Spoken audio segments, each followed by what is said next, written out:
Boa tarde, pessoal. Estamos aqui hoje para falar um pouquinho sobre ciclo de vida familiar. Vocês já viram esse tema? Meu nome é Sigrid Kurtzava-Swiner dos Santos, sou médica de família e comunidade. A primeira coisa que a gente se pergunta é por que, afinal de contas, a gente deve estudar sobre a família? Nós somos profissionais da saúde e a nossa tendência é estudar as doenças, estudar a prevenção de doenças, a cura de doenças, a reabilitação. E a gente fica pensando, mas e família? O que a família tem a ver com a doença? Bom, na prática a gente sabe que tem muito a ver com doença. No nosso dia a dia, nos nossos atendimentos, a gente vê o quanto a família interfere no processo de saúde e doença. Então é, sim, fundamental a gente saber um pouco sobre família. Até porque nós somos a estratégia saúde da família, não é? Então a gente precisa saber também um pouquinho sobre as nossas famílias que a gente acompanha. Eu coloquei aqui no nosso slide um texto de McQueen que eu acho muito bacana. Olha lá o que ele diz. O modo como um doente codifica sua aflição para transmitir ao profissional da saúde depende também da sua percepção de como o profissional da saúde receberá a informação.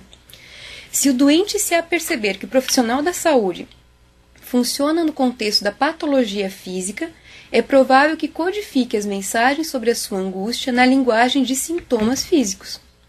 Um profissional da saúde que encoraja a expressão de sentimentos tem mais chance de que o sofrimento lhe seja transmitido de forma direta. O que será que McQueen quis dizer com isso? Tá bem claro aí, né? O que ele quer dizer? Quando as pessoas elas vêm procurar consulta, atendimento médico ou de enfermagem ou odontológico, da área da saúde de modo geral, elas vêm com uma queixa física. Especialmente se elas percebem que o profissional da área da saúde, ele tende a funcionar nessa área, a pensar só no biológico, a pensar só numa doença física, a encaixar os sintomas do paciente dentro de uma das patologias que ele conhece. Se o paciente percebe que essa é a tendência do paciente é sempre vir com um sintoma, e não com o sofrimento em si, ou aquilo que está gerando aquele sintoma. Então é uma dor de cabeça, é uma dor no pé, é uma dor na barriga, é uma dor no dedão do pé que sobe para a cabeça, que desce de novo para a mão e assim vai. E a gente não consegue encaixar em doença nenhuma, porque existem outras coisas por trás da vida desse paciente. Aquele profissional da saúde que é capaz de abrir espaço para o paciente falar sobre o seu sofrimento, tem mais chance de entender o que está acontecendo por trás do sintoma de um paciente, especialmente esse tipo de sintoma. Né? E é isso que McQueen quis dizer. Ali eu deixei em itálico no slide a palavra profissional da saúde, porque o McQueen, quando ele escreveu esse texto, ele estava falando com médicos. Então, no lugar de profissional da saúde, ele colocou médico. Mas eu entendo que não é só o médico que tem essa tendência de passar só para o lado biológico. Então eu troquei para profissional da saúde para estar ampliando um pouquinho mais. Às vezes também enfermeiros, técnicos de enfermagem, odontólogos, funcionam um pouco na lógica do biológico e não pensam no que está acontecendo por trás da vida dessa família. Tá? Hoje em dia, na sociedade que a gente tem, é muito comum o paciente vir já com um sintoma físico, porque a gente criou essa ideia já na mentalidade da nossa sociedade de que a unidade de saúde faz tratamento para doenças físicas. Então o paciente já chega com uma doença física e tem dificuldade de falar sobre o seu emocional. Então o nosso papel é quebrar essa rotina, fazer uma mudança desse costume do paciente de vir só com uma doença física, mas abrir espaço para que ele possa colocar para fora também as questões emocionais dele. E a família está muito relacionada às questões emocionais de uma pessoa. Por isso hoje a gente vai estudar um pouquinhozinho sobre família, né? A influência da família na saúde e na doença. Primeiro, óbvio, influências genéticas, isso todo mundo sabe. Se uma mãe, uma avó, uma irmã teve um câncer de mama, maior chance da pessoa ter um câncer de mama. Existe sim, óbvio, fatores genéticos. Doenças infecciosas propagam-se em famílias, lógico. Se a mãe tem diarreia, maior chance dos filhos terem uma diarreia infecciosa. Se o irmão tem uma diarreia infecciosa, o outro pode pegar uma diarreia infecciosa. Isso é bem claro. Mas também existem outras influências. A família, por exemplo, é crucial para o desenvolvimento infantil. A criança ela tem uma resiliência de lidar com dificuldades, ela tem uma capacidade boa de lidar com problemas e com dificuldades. Mas ao longo do tempo, com muitos problemas e muitas dificuldades, ela vai desenvolver comportamentos e até doenças devido a esses problemas familiares que ela tem apresentado. É muito comum a gente ver alterações de comportamento nas crianças na escola, por exemplo. E a gente recebe as famosas cartinhas da escola. Criança com problema de comportamento, encaminhar para psicologia, né? Ou encaminhar para neuro, ou encaminhar para não sei aonde, né? E o mais comum é que essa criança esteja, na verdade, sendo um sintoma de uma doença familiar. A gente vai falar um pouquinho mais sobre isso daqui a pouco. Outra influência da família. Fatores familiares afetam a morbidade e a mortalidade nos adultos. Alguns estudos já mostraram que a mortalidade é maior em viúvos, solteiros e divorciados, por exemplo. Parece que casados vivem mais. Mas é lógico que isso tem muitas influências, né? Existem vários fatores que influenciam. Esse foi um dos fatores estudados em um dos estudos. Consultas frequentes é um alerta para problemas familiares. Prestem muita atenção naquele tipo de paciente que é o tal dito paciente problema, né? Aquele que vem sempre, aquela senhora que a gente chama às vezes de poliqueixosa, que está sempre vindo, nunca melhora. Talvez a gente devesse abrir um pouquinho mais o nosso leque para enxergar outras questões da vida dela. O que está por trás da queixa, da poliqueixa, ou o que está por trás do problema que o paciente venha se queixando mesmo na unidade de saúde. Pensar que talvez exista um problema familiar. E questionar diretamente esse paciente. Como que você está? O que está acontecendo? Como está a sua vida? E na tua família? Como que está? Abrir espaço para a pessoa poder falar sobre seus sentimentos. Que talvez ela tenha vindo tantas vezes com sintomas físicos, querendo falar alguma outra coisa. E a gente não deu ouvidos. E ela vai sempre vir de novo. Né? A gente pode ajudar mais um poliqueixoso, dito paciente problema, se a gente ouvir também as emoções dele, o que está acontecendo na vida dele. A família é importante para a recuperação da enfermidade. Isso a gente vê sempre, né? Tanto quem já fez estágio hospitalar, que vê paciente que recebe mais visitas é o que evolui melhor, o paciente que está mais cuidado pela família evolui melhor. Também na unidade de saúde, quando a família está sempre junto da criança, do paciente, ele evolui melhor, né? Influências da família na saúde e na doença, ainda o último ponto. Algumas famílias são mais vulneráveis a problemas de saúde do que outras. Balint dizia que existe uma coisa chamada o filho como sintoma de apresentação. O que significa isso? Existem algumas características familiares que tornam ela mais propensa a adoecer. E nessas famílias, o mais comum é que a criança ou adolescente se torne um sintoma familiar. Isso é muito interessante. Às vezes vem o pai, por exemplo, com o filho e diz: esse menino adolescente aqui é um problema na família. Ou então vem a mãe com a criança: essa criança aqui é um problema na família, é o nosso problema.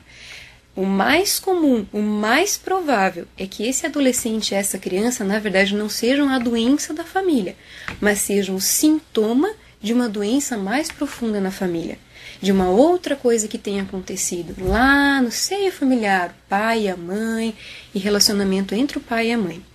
Então, sempre que vier algum pai com o filho, especialmente com um adolescente, apontando ele como sendo um problema na família, questione devagar, pelas beiradas, né? Não seja muito diretivo, que senão o paciente vai ficar assustado, mas vai questionando o paciente sobre questões familiares, outras, que não sejam só desse adolescente, tá? As famílias que mais tendem a ter essas características, ou seja, adoecer facilmente, são essas que estão aqui no slide. Pais que tendem a evitar conflitos. Mães com pouco envolvimento com rede social fora da família. Pais propensos a queixas somáticas, pais com sentimentos de bem-estar abaixo da média, mães com forte inclinação a aceitar o papel de doente, discrepância no conhecimento que os pais tinham em relação à queixa do seu cônjuge, ou seja, pouca comunicação entre eles, então eles não sabiam o que tinha de queixa um do outro. Tá? Foi feito um estudo e foi visto que essas eram características que se repetiam nesse tipo de família que era mais família doente. Ciclo de vida familiar, então. Vamos finalmente falar do ciclo de vida da família. O ciclo de vida familiar é uma divisão didática de fase de desenvolvimento de uma família. Uma divisão didática. Existem vários autores que fizeram divisões diferentes. tá? É uma série de eventos previsíveis. O que é previsível? Previsível é que uma hora você é solteiro, uma hora você vai casar, uma hora você vai ter filho, uma hora o seu filho vai sair de casa, uma hora você vai envelhecer. Essas são as coisas previsíveis, né? A gente precisa estar bem atento com as modificações hoje das famílias, porque existem muitas famílias, existem muitas modificações agora no seio familiar. E também é muito importante estar atento que família é muito mais do que um núcleo mãe, pai, filho e criança. Família pode ser muito mais do que isso. Então a gente precisa estar atento para essas mudanças nos padrões familiares. Mudanças nas organizações familiares, que foi o que eu falei, várias divisões de acordo com diferentes autores. Então cada autor faz uma divisão diferente. Eu vou usar aqui hoje a divisão sugerida que o McQueen usa no livro dele, tá? Caracteriza papéis e tarefas específicos de cada fase. Cada fase existe uma tarefa, um papel que precisa ser executado para amadurecimento naquela fase. Quando o indivíduo consegue amadurecer naquela fase, ele passa para a próxima fase mais bem preparado. Se ele não conseguir amadurecer aquelas questões das fases anteriores, ele vai levando junto para as próximas fases. E cada vez as crises vão ser maiores e cada vez mais difíceis de serem superadas. E muitas vezes, para superar uma crise lá na frente, precisa voltar e superar uma crise que não foi superada há muito tempo atrás. Vamos falar um pouquinho sobre cada uma dessas fases. Primeiro, quais são as fases? Adulto morando sozinho, casamento, família com filhos pequenos, família com filhos adolescentes, famílias com filhos saindo de casa, envelhecimento e aposentadoria. Primeiro, adulto jovem morando sozinho. Essa é uma fase em que se estabelece metas de vida pessoal antes de unir-se a outra pessoa. É muito importante, antes de um casamento, que a pessoa tenha metas de vida pessoal, porque senão ela vai casar e vai adotar metas de vida de outra pessoa. Não que no casamento ela não vá negociar as metas de vida, é lógico que ela vai, mas ela precisa ter metas de vida. Então ela vai chegar um momento se frustrar, porque ela nunca cumpriu ou nunca teve metas de vida. Esse momento de solteiro, especialmente morando sozinho, porque ele pensa mais, amadurece mais algumas questões, é muito importante que ele amadureça essas questões de metas de vida. Qual que é o meu propósito de vida? Quem sou eu? Segundo, momento de escolha entre o que levará de exemplo da família de origem e o que não levará. Essa é uma fase em que o adulto precisa pensar o que eu vou levar de exemplo dos meus pais e aquelas coisas que eu não vou levar de exemplo dos meus pais, que são coisas difíceis, que são coisas que machucam e que eu preciso libertar delas, ou aprender, ou crescer, amadurecer essas coisas, para que eu também não leve para o meu seio familiar. Senão, eu vou acabar levando todas aquelas doenças da minha família dentro para a minha nova família. E vou repetir o padrão que eu tinha anteriormente. Repetição de padrão familiar é o que a gente chama. Eu tinha um problema na minha família de origem, eu não consegui lidar com isso. Eu repito na minha nova família. A aceitação de responsabilidade financeira e emocional, a diferenciação do eu. Isso é fundamental antes de casar. E muitos casais não resolvem isso antes de casar. Alguns casam e ainda dependem financeiramente dos pais. Isso não é adequado. O adequado é que o casal tenha maturidade e independência financeira para que eles possam crescer, amadurecer. Também muitos têm independência financeira, mas às vezes não conseguem ter independência emocional. É muito importante que essa independência emocional ela ocorra em algum momento, para que o casal possa de novo se juntar e formar uma nova família. Ele não é mais dependente da família de origem, ele criou uma nova família. Isso não quer dizer que ele vai ignorar a família de origem, que não tem mais importância na vida dele, não. A família de origem continua tendo sua importância, só que ela não vai interferir no relacionamento de casal. Então, a minha independência agora é emocional e financeira a partir do momento em que eu caso. E isso precisa ser construído já na fase do adulto jovem morando sozinho. Por isso que é importante que uma fase seja bem amadurecida para passar para a próxima fase. A próxima fase é o casamento. Como vocês podem ver ali nos slides, tem os casais muito felizes, né? Casais sorridentes e consumindo. Felizes para sempre. Ali um casal na praia, o outro sorrindo no casamento, Cinderela, tudo muito lindo. Isso é aquilo que se prega na mídia do casamento. E ainda nossas adolescentes hoje têm visão de casamento exatamente desse jeito. E entram no casamento achando que vão ser felizes para sempre. Isso é uma coisa que a gente precisa já trabalhar na cabeça das nossas adolescentes. Porque o casamento não é um fim em si mesmo. ele vai ter crises, ele vai gerar crises, ele não é feliz para sempre, mas ele também não é ruim. Ele é extremamente importante para desenvolver o amadurecimento de uma pessoa. E nossas adolescentes, especialmente as mulheres, elas têm uma ideia muito fantasiosa do casamento. Elas acham que o casamento é viver felizes para sempre. E a gente precisa estar construindo na mente das nossas adolescentes as crises que elas também vão ter, para que elas superem a crise e não desistem do casamento mais para frente.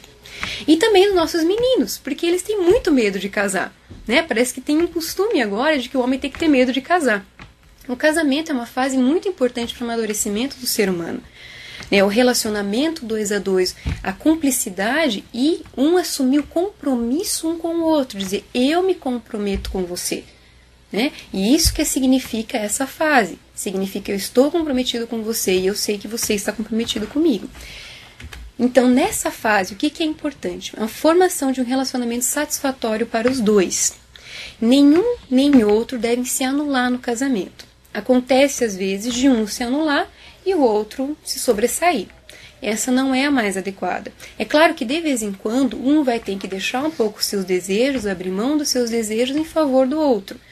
E isso é mútuo, né? Existe um equilíbrio entre abrir um pouco mão dos seus desejos e, às vezes, exigir os seus desejos. Mas isso precisa ter um equilíbrio. Então, precisa se formar um relacionamento satisfatório para ambos. Realinhamento com as famílias de origem, autonomia. Então, de novo, reforça aquela questão de autonomia com relação aos pais, tanto financeira quanto emocional. É muito comum ir para o casamento levar toda aquela carga emocional lá da família de origem. Isso é muito comum, isso vai acontecer e precisa ser trabalhado no casamento. Criação de espaço próprio. O casal apaixonado está junto em todo que é canto. Tem os mesmos amigos, vai nos mesmos lugares, está sempre junto, não se solta de jeito nenhum. Mas é importante para o casal criar momentos, espaços próprios para que cada um desenvolva suas atividades também individualmente. Tá? Preparação para a gravidez e o primeiro filho. Essa fase de casamento já se começa a discutir quando eu vou engravidar, quantos filhos eu vou ter e como nós vamos educar os nossos filhos. Isso você já pode ir orientando para as suas gestantes no período do pré-natal. Você já conversou com teu marido sobre como vocês vão educar essa criança? A maioria das pessoas não pensa nisso. Mas é muito importante você já negociar essas coisas antes do primeiro filho nascer. Você diminui muito o estresse, já está negociado, fica mais fácil. Atividades em comum e espaços de autonomia. Então, é muito importante ter esse equilíbrio. O que a gente vai fazer junto e o que a gente vai fazer separado. Às vezes a pessoa pensa que a partir do momento em que ela casa, ela era uma metade que se juntou com outra metade e ficou um inteiro. Mas isso não é verdade. A gente não é uma metade, a gente é um inteiro. Cada indivíduo é um inteiro que se juntou e formou um. Mas são dois inteiros. Então eles têm os seus desejos, eles têm as suas vontades, têm as suas metas de vida. Por isso eles precisam estar juntos e em muitos momentos precisam ter também algumas metas isoladas, separadas de espaços de autonomia. Família com filhos pequenos. Bom, estava solteiro, casou, agora veio o filho, né? Cada uma dessas fases vai ter um período de crise. Quem já teve um filho pequeno sabe que o nascimento de um filho pequeno, o primeiro filho especialmente, é uma crise para o casal, porque algumas coisas precisam mudar. As mudanças, primeiro, mudanças de papéis. Qual é o papel da mãe, qual é o papel do pai? O pai vai ajudar na cuidado do filho? Mas a mãe tem licença maternidade, quem vai fazer o quê? Então são coisas que precisam ser discutidas. Às vezes a mãe diz, não, toda vez que o filho acorda, chora à noite, eu que vou atender, porque eu estou em licença maternidade, meu menino precisa descansar para trabalhar. Mas aí a pergunta que fica é, ele precisa descansar para trabalhar, e você não precisa descansar para cuidar da criança durante o dia? Então são coisas que precisam ser negociadas, percebe? São várias coisas. Quando que um vai levantar, quando que o outro vai fazer, o que um vai fazer, o que o outro vai fazer com relação à criança, né? Responsabilidades financeiras aumentam. Lógico, eu não vou mais poder ir para um shopping comprar qualquer bolsa, porque eu preciso comprar fralda para o nenê, né? Eu não vou poder planejar qualquer viagem, porque eu preciso pagar a escola para a criança. Então são várias coisas. Mesmo que a criança estude em escola pública, material didático sempre vai ter um custo maior. E isso precisa ser negociado novamente pelos pais. Os pais precisam estar sempre unidos negociando, tempo inteiro negociando. A família é o lugar da negociação, é ali que vai acontecer, que vai ensinar a gente a negociar e que vai ver se a gente tem capacidade mesmo de negociação. É na família. Diminui a privacidade dos pais. O nascimento do filho diminui a privacidade dos pais, mas não deve, de maneira nenhuma, anular a privacidade dos pais. Muitos casais têm a tendência de deixar o filho dormindo no quarto junto com eles, às vezes até na cama junto com eles. E aí é claro que a intimidade do casal diminui muito. Eu lembro de uma paciente uma vez que chegou no meu consultório falando que ela não tinha libido. Não sabia por quê, não tinha perdido a libido. E eu perguntei sobre a situação familiar, sobre questões familiares, e ela me contou que o filho dormia com eles na cama. Bom, aí, claro que não vai ter libido, né? Então, o filho não deve estar ali. Aquele lugar, cama, é para o marido e para a mulher. Para eles se curtirem, para eles terem intimidade, para eles conversarem, para eles terem intimidade tanto física quanto emocional, o quarto de casal. Então, o filho, ele deve permanecer em outro quarto. Ah, mas ele é recém-nascido, pequenininho.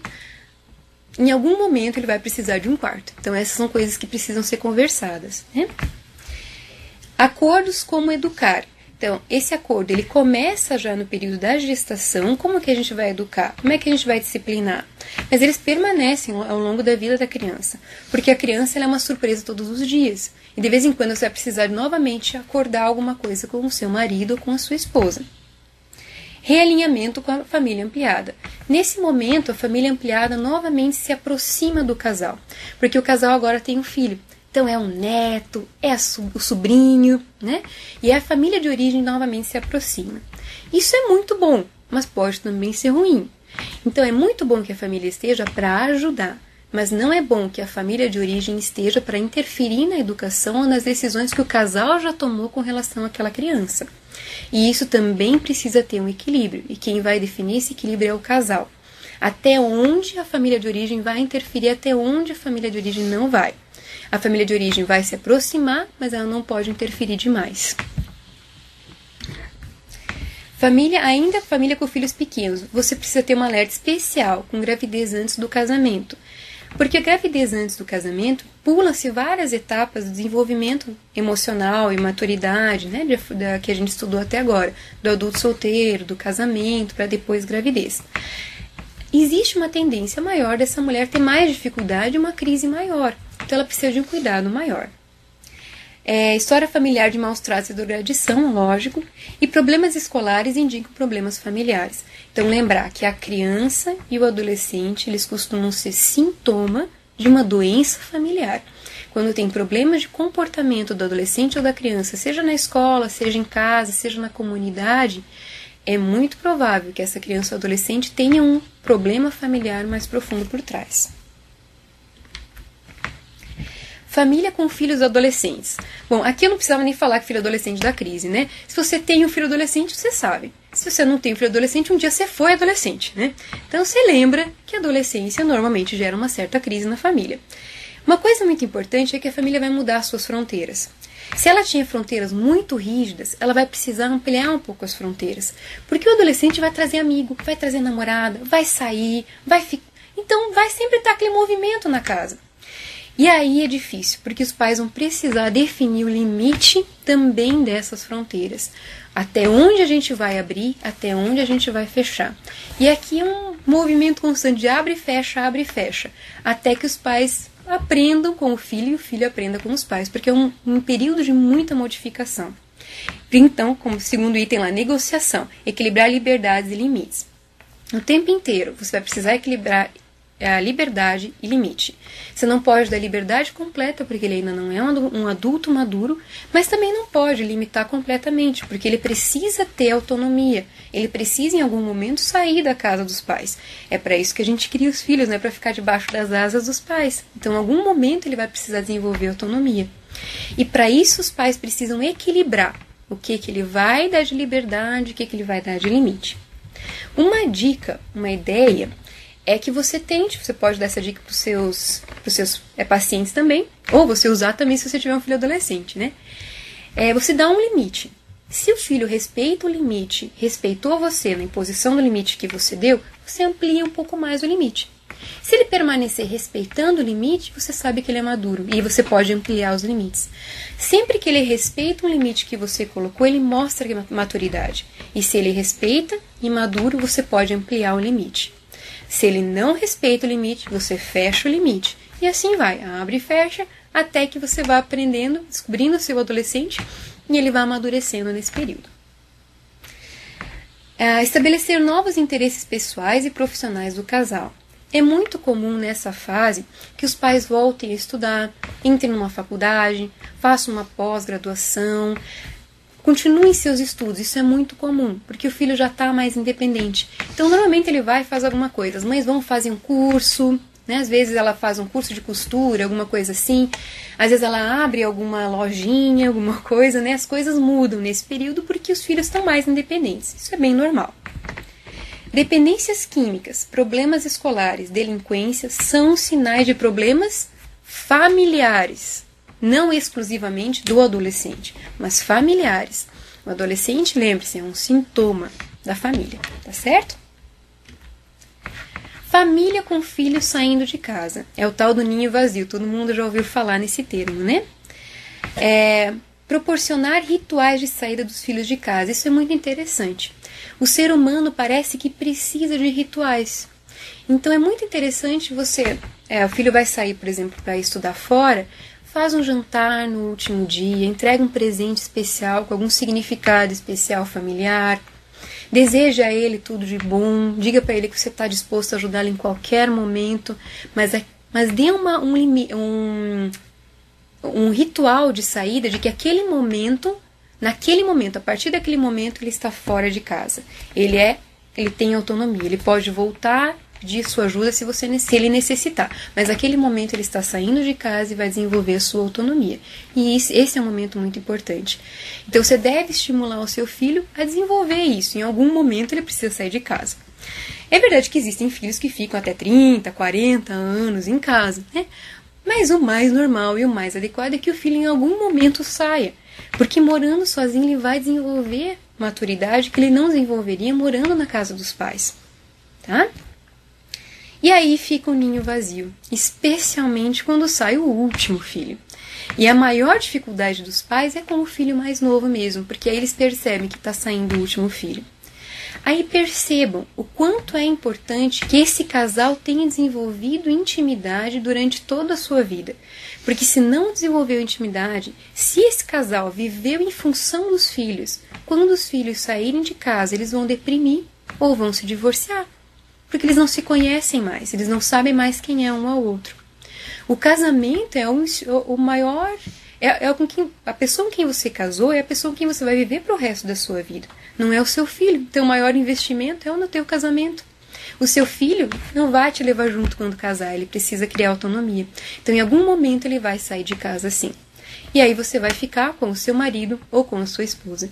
Então, durante toda a sua vida, você precisa estar mantendo relacionamento, intimidade emocional e física com a sua esposa e com o seu marido, criando momentos de individualidade, momentos só de vocês dois, mesmo que vocês tenham filhos. E saber que uma hora eles vão sair de casa mesmo. É um período difícil, um período sofrido para as famílias, mas quem trabalhou bem as fases anteriores vai conseguir passar dessa também. Cuidados com a geração dos avós. Esse é um outro problema que acontece nesse período. Os filhos estão saindo de casa e os pais estão adoecendo, né? Então agora eu preciso não apenas me preocupar, entristecer com a saída dos filhos, mas me preocupar com os meus pais, que os meus pais estão adoecendo. Normalmente pode acontecer nesse momento um derrame, né? Uma pessoa acamada, um falecimento dos pais, e eu preciso dar uma atenção maior para os meus pais de novo. Reorganização do casal. Claro, com toda essa mudança, saem os filhos, os pais estão doentes, o casal precisa reorganizar, renegociar tudo de novo. Ou seja, casamento, família, não só o casamento, né? Mas a família é um ambiente de negociação o tempo inteiro. Relacionamento com o filho adulto. Nesse momento, o pai já não conversa mais com o filho como pai e filho, como quem manda e quem obedece, mas como adulto. Maturidades diferentes, mas como adulto, como alguém que pode ajudar e também receber ajuda, né? Entrada de genros, noras e netos. Então, a sogra de plantão, né? Sogros também, né? A verdade é que a maioria diz que o problema é a sogra, mas vamos dizer que os sogros também, né? Não sejam muito duros com seus genros e suas noras, né? É claro que se você vê que teu filho está se metendo com alguém que não é boa gente, que é um problema, você pode avisar ele. Mas não sejam duros demais com seus genros e suas noras. Deixem espaço para eles viverem a vida deles, deixem autonomia para eles. Deixe a sua nora aprender a lidar com o filho dela com o tempo, porque ela vai aprender. Como você aprendeu quando você teve seu filho também, né? Nesse momento, a mulher ou o homem precisa aprender a lidar com a entrada dos genros e das noras. E também dos netos, que essa não tem problema nenhum, né? A gente sempre diz que o avô não está aí para educar, está aí para curtir o filho, né? Mas, nas comunidades com as quais a gente trabalha, essa não é a realidade. Como na maioria das pessoas, elas acabam tendo gravidez muito cedo, a mãe teve uma gravidez cedo, a filha teve uma gravidez cedo, a filha tem que sair para trabalhar, quem cuida do neto? A avó, né? Se vocês forem ver, a realidade nas nossas comunidades, na maioria das vezes é assim. A avó normalmente é jovem, ela não é muito velha, tem uns 40 e poucos anos, e ela já tem um neto. Como a filha está tendo que sair para trabalhar, a avó vai cuidar. Às vezes ela tem um pouco mais de idade, mas enfim, é ela que vai acabar cuidando dos netos. E aí a gente precisa estar se adaptando a essas realidades das nossas comunidades, né? Organização financeira e preparação para a aposentadoria. A aposentadoria é um temor para muitos e uma alegria para outros. Mas, de qualquer forma, na aposentadoria é necessário organização, pensamento de algum novo propósito de vida. Porque senão a tendência é realmente deprimir na aposentadoria. Envelhecimento e aposentadoria. O que é que acontece? A sociedade em que a gente vive hoje, ela valoriza demais aquilo que você faz, aquilo que você executa como pessoa, e não tanto aquilo quem você é. Então, um idoso aposentado, ele tem a tendência de deprimir porque ele já perdeu, ele acha que ele perdeu o valor dele, porque ele já não executa, já não faz tanto pela sociedade como ele fazia antes. Então, nesse momento, é um momento muito interessante para um idoso, em que ele começa a perceber que o valor dele não é por aquilo que ele faz, mas por quem ele é. E essas coisas precisam ser trabalhadas ao longo da vida dele. E esse é um tema muito interessante para um grupo com idosos, por exemplo. O valor que você tem como pessoa. Não pelas coisas que você produz ainda. Por mais que você não tenha se aposentado, você tenha decidido ser um idoso ativo. Mesmo assim, a tua atividade vai ser menor do que era quando você era jovem. Isso é lógico. Você vai diminuir a tua atividade. E aí você precisa entender que o teu valor não está firmado nas tuas atitudes, nas tuas ações, naquilo que você executa no mundo, mas por aquilo que você é, né? Ajustamento financeiro. Nesse período a gente sabe que a aposentadoria para a grande maioria das pessoas, para os nossos brasileiros, quer dizer queda no financeiro, naquilo que eles recebem por mês. Ajustar a casa às novas necessidades. Agora fica mais difícil subir escada, agora fica mais difícil ter um tapete, porque eu tropeço no tapete, né? Às vezes fica complicado pegar alguma coisa lá em cima, porque tem que colocar uma cadeira, eu posso cair da cadeira. Então são vários ajustes na casa que o idoso precisa fazer. E a gente precisa estar orientando eles nisso, que isso não é um período triste. Isso é um período que a gente pode passar muito bem por ele, né? Perda de parentes, amigos e o cônjuge. Essa é uma fase bem difícil para o idoso, que ele começa a perceber que está acabando a vida, né? Ele começa a ver a morte de uma maneira que ele não via antes. Nós, profissionais da saúde, temos mais contato com a morte, a gente não consegue ignorar ela tanto, porque a gente vê ela com mais frequência. Mas a maioria das pessoas tem a tendência de ignorar a morte, de deixá-la mais de lado, porque é uma coisa que dói, que machuca, que a gente tem medo, que a gente se assusta, a gente não sabe como é que vai ser. Então o idoso, nesse momento, ele começa a encarar essas situações todas. A perda de amigos, a perda de parentes e a perda do cônjuge são coisas muito difíceis e precisam ser trabalhadas, e a gente precisa apoiar os nossos idosos nesses momentos. Importância de manter interesses pessoais. É muito importante que o idoso ainda tenha projetos de vida.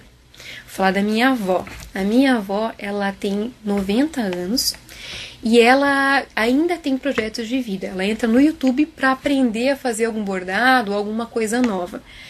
Então, realmente é uma coisa que a gente não vê com muita frequência. Mas é importante a gente estimular o idoso a ter alguma coisa. Ter uma horta, querer aprender alguma coisa, ir num curso para idosos. A gente pode abrir algum curso, alguma coisa para idosos na unidade de saúde, grupo de dança, grupo de xadrez, grupo de alguma coisa, para os idosos estarem indo lá, estarem aproveitando o momento da vida deles ainda com novos propósitos. A gente precisa abrir espaço para a sabedoria e a experiência dos nossos idosos. A nossa sociedade tende a ignorar os nossos idosos, só que os nossos idosos estão cheios de sabedoria e de experiência, porque eles passaram por muita coisa na vida e eles podem nos ensinar muitas coisas, inclusive a nós da unidade de saúde, a nós profissionais de saúde. Nós temos muito o que ouvir também dos nossos idosos. Então vamos abrir espaço para que os idosos falem da experiência deles. Isso também é importante para o idoso, porque ele se sente útil de novo. Então agora ele tem quem ensinar. Preparar-se para a própria morte. E essa é uma fase que o idoso começa a pensar assim na própria morte. Normalmente ele já prepara as coisas para o funeral, ele já divide a herança. Isso é normal, isso é comum. Não se assustem se vocês virem idosos fazendo isso. Então, ciclo de vida familiar. O que ele serve? Facilita a compreensão do contexto familiar. Eu sei o contexto em que a família está e eu entendo a crise que ele está vivendo. Antecipa os desafios que serão encontrados. Bom, se a pessoa vai casar, eu sei quais são os desafios que ela vai encontrar. Para passar para a fase seguinte, a família deve ter aprendido e cumprido as tarefas da fase anterior. Isso é muito importante, né? Como eu falei, se não cumpriu, vai acumulando tarefas para as fases seguintes. Apesar das fases serem comuns, a experiência é pessoal. Então, apesar das fases serem muito semelhantes, as famílias elas têm se modificado ao longo dos anos, mas as fases ainda assim são extremamente semelhantes. Mas as pessoas não são iguais. Então, para cada um, a experiência da crise vai ser diferente. Eu posso ter passado muito bem por uma crise, mas ainda assim, a pessoa da minha comunidade não passa bem por aquela crise. E eu preciso estar apoiando ela mesmo assim. Outra coisa, saber do ciclo de vida da família e das crises familiares não me impede de passar pelas crises. As crises vão acontecer.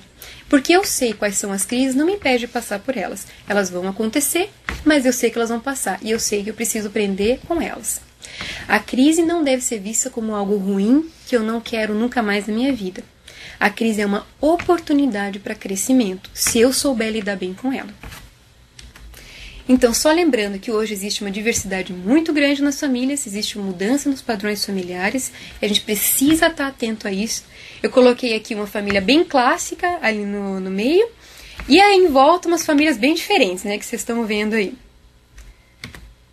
E eu queria terminar agora com uma frase de Eymar Mourão Vasconcelos. Ele fez um trabalho numa comunidade e no final desse acompanhamento de famílias ele chegou a essa conclusão. Ele diz assim: os problemas daquelas famílias eram muito profundos para serem curados, mas não para serem cuidados. O sofrimento não se anula, mas começa-se a remover-lhe os motivos e mudam-se as formas e o peso com que esse sofrimento entra no jogo da vida familiar. Muitas das nossas famílias têm uma crise tão difícil, têm tantas dores, tantas feridas, que elas não vão conseguir superar suas dificuldades, elas vão ter muita dificuldade. Se superarem, elas superam um pouco, mas elas sempre vão ter dificuldade. Algumas famílias vão ser muito difíceis para serem curadas, mas nenhuma delas é difícil para cuidar. Todas elas a gente deve cuidar mesmo assim, certo? É isso, muito obrigada pela atenção de todos. Gente, muito obrigada pela atenção que vocês tiveram.